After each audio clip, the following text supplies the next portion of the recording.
अस्सलाम वालेकुम नाज़रीन, मैं हूं असद अली तूर अपने प्रोग्राम असद तूर अनसेंसर्ड के साथ। आज जो हम बात करेंगे, एक तो हम बात करेंगे इसहाक डार साहब की वतन वापसी की। वो कब पाकिस्तान वापस आ रहे हैं। हम आपको पहले ही ये खबर दे चुके हैं कि इसहाक डार साहब पाकिस्तान वापस आ रहे हैं और हमारी खबर अब दुरुस्त साबित हो रही है। अब जियो डॉन सब रिपोर्ट कर रहे हैं, लेकिन अब हम मज़ीद बताएंगे कि उनके आने की एग्जैक्ट क्या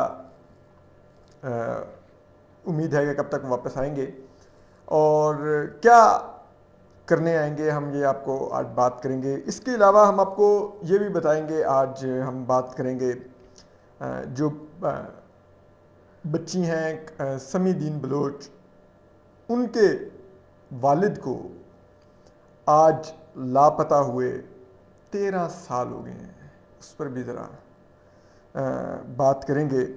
इसके अलावा हम बात करेंगे अरसलान खान पर भी, जिनको रेंजर्स ने 3-4 रोज़ पहले उठाया था। पूरे सोशल मीडिया बहुत रहा, हमने भी उसको फॉलो किया। हमने कुछ मज़ीद भी अरसलान खान के बारे में इन्वेस्टिगेट किया है, जो उनके ऊपर इल्ज़ामात लगाए गए हैं गैर मुल्की मावनत के। ज़रा उसका भी आज ज़रा पोस्टमार्टम करते हैं। हमने उसमें कुछ मालूमात इकट्ठी की हैं। इसके अलावा हमने ये भी जानने की कोशिश की है कि अरसलान खान को क्यों लेकर गए और क्या सलूक किया गया। तो इस सब पर भी बात करेंगे। तो चलिए सबसे पहले बात करते हैं समी दीन बलोच की। ये हमारी बेटी हैं, बलोच बेटी हैं। इनके वालिद दीन मोहम्मद बलोच को आज से 13 साल पहले हमारे रियासती इदारों ने अगवा किया। ये तो छोटी बच्ची थी। अब ये आप कह लें कि जवान होगी या कह लें मतलब 18, 19, 20 साल की, क्या मेरी नज़र में तो भी बच्ची है। वो अपने बाप को ढूंढते ढूंढते सड़कों पर एहतजाजी मुजाहरों में बैठते, प्रेस क्लबों के बाहर धरना देते, इस्लामाबाद में एहतजाजी मार्चेस में शिरकत करते बड़ी होगी। उसको उसका बाप नहीं मिला। उसने अपना बाप नहीं देखा 13 साल से। उसने अपने बाप की आवाज़ नहीं सुनी 13 साल से। उसने अपने बाप को गले लग के महसूस नहीं किया ये मेरा बाप है। उसको पता नहीं है उसका बाप कहाँ पर है, लेकिन सबको पता है उसका बाप कहाँ पर है। सबको पता है दीन मोहम्मद बलोच कहाँ पर हैं। वो हमारे रियासती इदारों के पास हैं। क्या हमारी रियासत इतनी बदसूरत, इतनी बेहिस हो चुकी है कि वो सोचती ही नहीं कि वो लोगों से अपना रिश्ता कैसे इस्तवार कर रहे हैं। हमारे रियासती इदारे, चाहे हमारी फ़ौज हो, ISI हो, MI हो, FC हो, रेंजर्स हो, पुलिस हो, CTD हो, स्पेशल ब्रांच हो, IB हो, FIA हो, ये हमारे इदारे क्यों हम पर हाकिम बन गए हैं जबकि ये हमारे टैक्स से चल रहे हैं। आज समी दीन के वालिद को उठाए हुए 13 साल हो गए। 13 साल में इस रियासत में कोई एक शख्स ऐसा किसी ओहदे पर नहीं आया जिसके अंदर कोई ज़मीर नाम की चीज़ होती, जिसके सीने में कोई दिल धड़कता होता, जो अपनी बेटी को देखता तो उसको लगता है कि समी दीन भी बेटी ही है, जो अपनी बहन को देखता तो सोचता समी दीन बहन भी है, जो उस कैद खाने में जहाँ पर दीन मोहम्मद बलोच बंद हैं उसमें जाता तो देखता तो यही सोच लेता कि मेरा बाप भी दीन मोहम्मद बलोच की तरह का ही होगा, मेरा भाई भी दीन मोहम्मद बलोच की तरह का होगा। कभी किसी के सीने में कोई दिल नहीं आया। इस मुल्क में किसी का दिल नहीं धड़कता सीने में। क्या सोचते हैं हम लोग। खुदा के लिए आज ही दीन मोहम्मद बलोच को छोड़ दीजिए। समी से जाके माफ़ी मांगिए, बाकायदा माफ़ी मांगिए, हाथ जोड़ के मांगिए कि बेटे बस हमारी एक पॉलिसी थी, वो गलत पॉलिसी थी, उस पर माफ़ी मांगते। छोड़ दीजिए इन लोगों को। जो जितने आपने बलोच शहरी लापता किए हुए हैं, दीगर चाहे मुदस्सर नारू हो चाहे दीगर हो, छोड़िए इनको। ये रियासत नहीं मजबूत हो रही इन लोगों को उठाने से। लॉ एंड ऑर्डर नहीं मेंटेन हो रहा इन लोगों को उठाने से। जो आपके लॉ एंड ऑर्डर के लिए खतरा है उनसे तो आप लोग पैरों में पड़े हुए हैं उनके। TTP ने हमारे 70,000 लोग शहीद किए। जिसमें हमारे आम शहरी थे, हमारे पुलिस के एहलकार थे, हमारे एफसी के थे, हमारे फौज के थे, मतलब हमारे बच्चे तक उन्होंने एप्टा आर्मी पब्लिक स्कूल पेशावर में घुस के शहीद कर दिए। 144 बच्चा हमारा उन्होंने शहीद कर दिया। हम उनके पांव पड़े हुए हैं। आज उन्होंने नॉर्थ वजिस्तान में पोलियो कैंपेन करने वाले बेचारे पोलियो वर्कर को और उसके साथ 2 पुलिस एहलकारों को फायरिंग करके शहीद कर दिया। क्या लॉ एंड ऑर्डर मेंटेन हुआ? क्या ये लोग जो लापता हैं, ये लोग आपको लगता है कि ये सब कुछ करते थे और इनको लापता करने से ख़त्म हो गया? वो तो बड़ा, इस रियासत में जो हथियार उठा ले रियासत उसके पाँव पड़ देती है। जो पुरअमन हो, सड़क पे एहतजाज करे कि मेरा बाप छोड़ दो, मेरा बेटा छोड़ दो, उनको सिंध पुलिस आ जाए, CTD आ जाए, FC आ जाए, दीगर ISI MI फौज आ जाए, वो आके उनको मारते पीटते हैं, उठा देते हैं कि तुम सड़क पे आके बात क्यों करते हो। TTP लाहौर से इस्लामाबाद चले, पूरा पुलिस एहलकार दर्जनों शहीद कर दे, पूरा GT रोड जला दे। आर्मी चीफ जनरल कमर बाजवा बुलवा के मुफ्ती वो मुनीब को और अकील करीम ढेडी के ज़रिए उनसे मुज़ाकरात करके मुआहदे करते हैं, साद रिजवी को छोड़ देते हैं, उनको घर जाने देते हैं। इतने लोग कत्ल करके वो घर चले गए, इतने पुलिस एहलकार शहीद करके वो घर चले गए, किसी ने पूछा ही नहीं। दीन मोहम्मद बलोच जेल में पड़ा। क्या मजाक है? ये रियासत किस तरह से चल रही है? इस रियासत का क्या रिश्ता है अपने शहरियों से? ये रियासत तो बता रही है कि हमारा रिश्ता बंदूक बरदारों से इस्तवार हो सकता है। जिसके हाथ में बंदूक होगी उससे हम मुज़ाकरात भी करेंगे, बात भी करेंगे, मुआहदा भी करेंगे और उसको रिलीफ भी देंगे। जो पुरअमन होगा, जो अदालतों में भटकेगा, जो मिसिंग पर्सन कमीशन में भटकेगा, उसको हम जिल्लत की ज़िंदगी देंगे। इसी तरह अब हम आ जाते हैं अरसलान खान पे।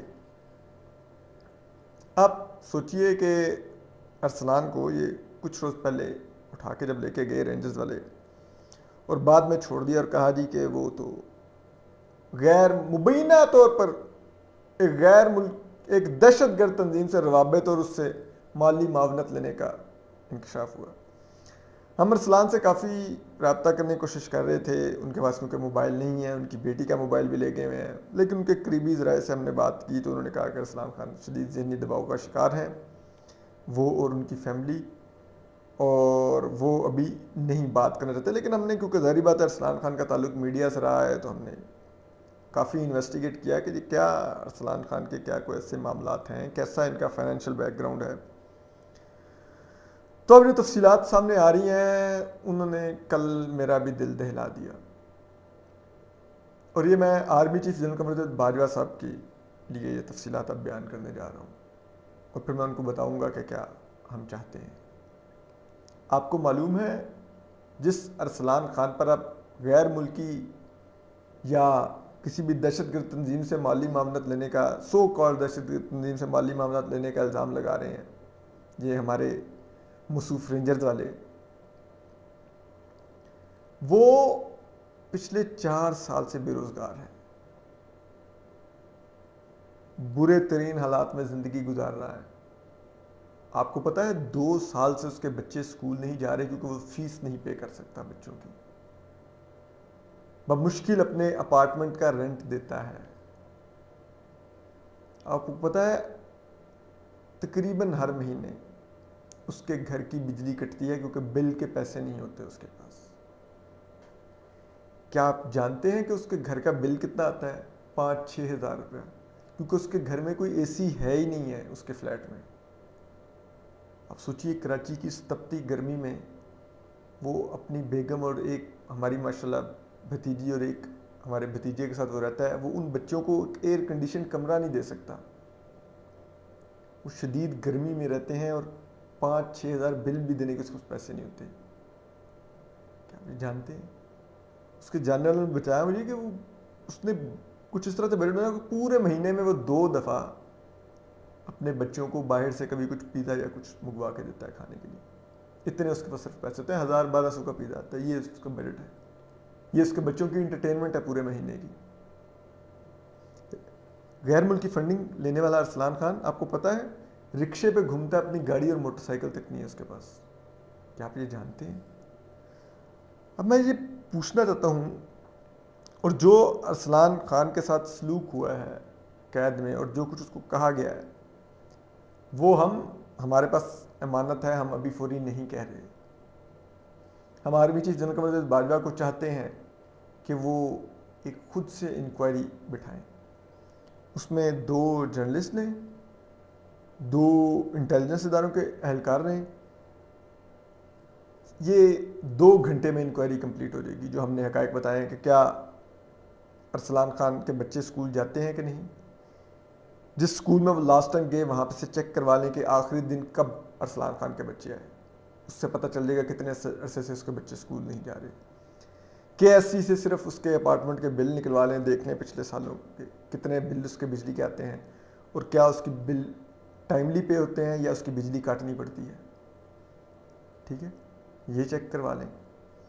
फिर चेक करवा लें क्या वो गाड़ियों पे घूमता है, क्या करता है, आपको पता चल जाएगा। 2 घंटे की इंक्वायरी है, पता चल जाएगा और उससे आपको क्लियर हो जाएगा कि ये क्या कोई किसी से माली मुआवनत लेने वाला इंसान है।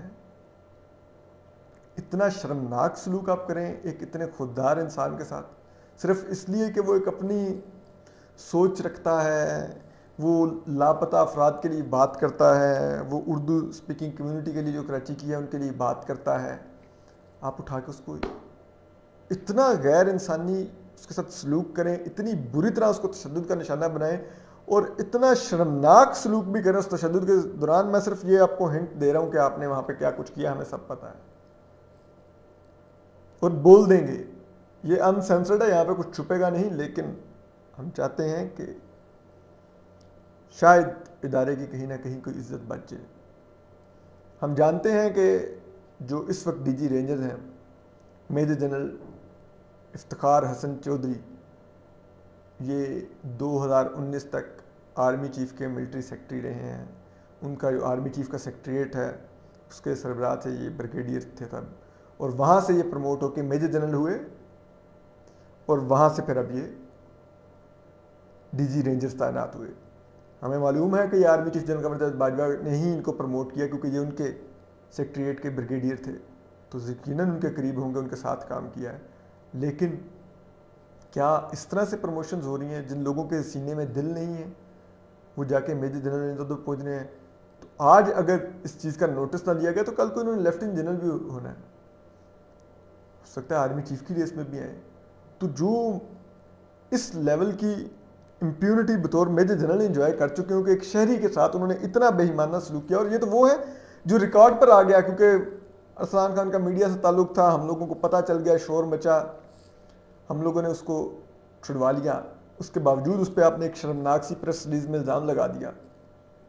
तो अब सोचें बाकी कराची के शहरियों के साथ क्या कर रहे होंगे रेंजर्स, जिनका कोई वाली वारिस ही नहीं।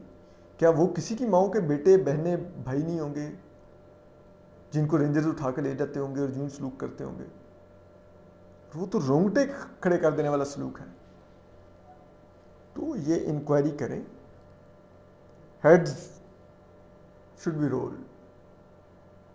जिन्होंने किया उनको फिक्स होना होगा, उनको फिक्स कीजिए और हम ये मामला यूं नहीं जाने देंगे।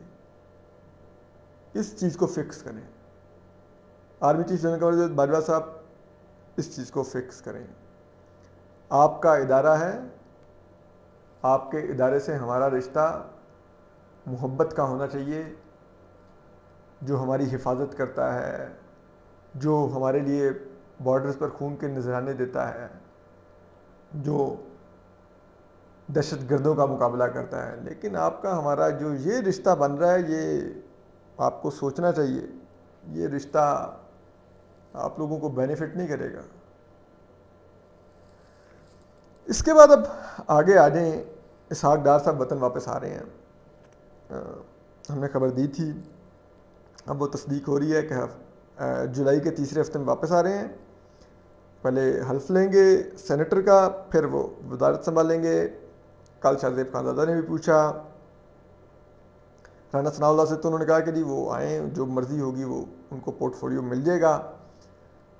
और मिफ्ता इस्माइल साहब उनके साथ काम करेंगे, क्यों नहीं करेंगे, भाइयों की तरह काम करेंगे। ये वो मतलब उन्होंने बता दिया कि इसहाक डार वज़ीर ख़जाना ही आ रहे हैं।